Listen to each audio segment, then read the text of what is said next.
Putin, meantime, is meeting with the head of a UN nuclear watchdog today.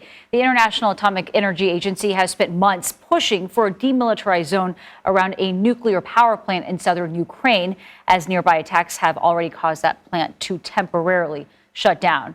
Earlier this week, the director general of that agency responded to the attacks near the power plant, saying, quote, "The shelling must stop immediately. It is already having an impact on the nuclear safety and security situation at the plant." For more on this, let's bring in CBS News reporter Mary Ilyushina. Yes, Ilyushina. Thank you, Mary. Sorry about that. She joins us now from Riga, Latvia. Mary, thank you very much for making some time for us.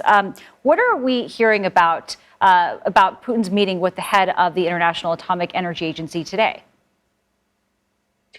Yeah, like you rightfully mentioned, it's a very important meeting for the agency. The leader of this mission, Rafael Grossi, has been pushing for a demilitarized zone for weeks and weeks. And now it's kind of up to Vladimir Putin, because technically Russia has annexed the Zaporizhzhia region where this Zaporizhzhia plant is located.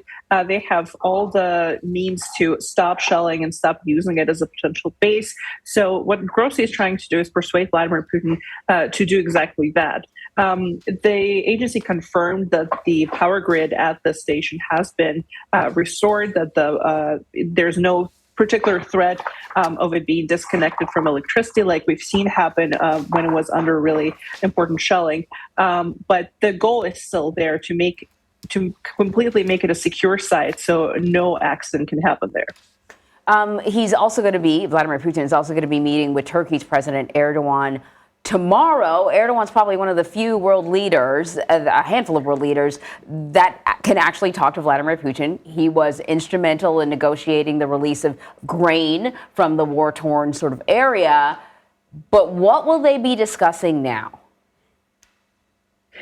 Well, Erdogan is indeed emerging as one of the main mediators in this whole conflict. He has close ties to Ukraine, close ties to Russia, and he's able to go between the two capitals and talk about it. But what we're hearing is that he is trying to potentially float an idea, and the Kremlin has confirmed this, that they potentially will discuss a possibility of a peace talk or some sort of arrangement meeting between Moscow and some Western capitals, Western countries, to try and figure out if there's any possibility to go back on the diplomatic track in the war. Whether Russia will agree to that, that's not clear yet, because as we've seen today and yesterday, especially with these attacks on Ukrainian cities and very kind of warmongering statements from Vladimir Putin that he will retaliate really harshly against any sort of Ukrainian action, that not necessarily may happen. But that's one of his goals, is to try and figure out if there is a way for a diplomatic track to continue. And Mary, Putin is also expected to discuss energy supplies with the UAE president. What is his strategy here as EU tries to put a price cap on Russian oil?